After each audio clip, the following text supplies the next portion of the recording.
Hello friends, আজকে আমি দেখাবো কি করে টুইটারের ইউজার নেম চেঞ্জ করতে হয়। প্রথমে ইউজার নেমটাকে, ইউজার নেম হচ্ছে ইউনিক নেম যেটা আপনি ছাড়া আর কেউই ব্যবহার করতে পারবে না। একটাই নাম যেটা আপনারই হবে আর কারোর হবে না। ইউজার নেম যদি আপনি সেট করেন তাহলে আপনার প্রোফাইলে যদি ইউজার নেমটা কাউকে দেন, আপনার প্রোফাইলে সে সহজেই খুঁজে পাবে।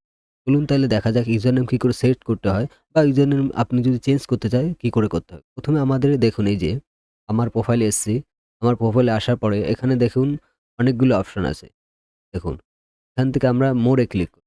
মোড়ে ক্লিক করার পরে এই দেখুন লেখা আছে, এখানে লেখা আছে সেটিং অ্যান্ড সাপোর্ট। ভালো করে লক্ষ্য করুন। এই যে setting and support. Setting and সাপোর্টে ক্লিক করতে হবে। সেটিং অ্যান্ড সাপোর্টে ক্লিক করার পরে এখানে অনেকগুলো অপশন আছে।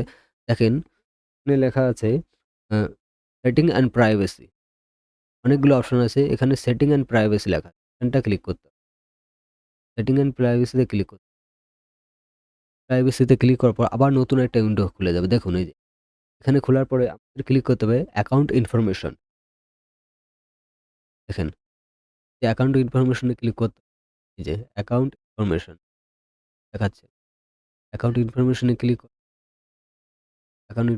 ক্লিক করার পরে নতুন একটা উইন্ডো খুলবে। দেখুন আমার প্রোফাইলটা চলে এসেছে। এবার এখান থেকে এই যে দেখুন ইউজার নেম লেখা। এই যে লেখা রয়েছে আমাদের ইউজার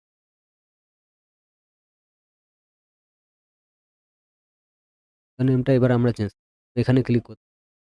তারপর দেখুন এই যে ইউজার নেমের অপশন করুন। চেঞ্জ করব না। চেঞ্জ করতে গেলে আমার খুবই অসুবিধা হয়ে যাবে। আপনারা আপনাদের পছন্দ অনুযায়ী নামটা এই যে দেখুন লেখা রয়েছে ইউজার নেম চেঞ্জ করতে। এখানে ক্লিক করে জাস্ট আপনি শুধু এই যে সেভ অপশনে ক্লিক করবেন। তাহলেই আপনার ইউজার নেম সেট হয়ে যাবে। ধন্যবাদ।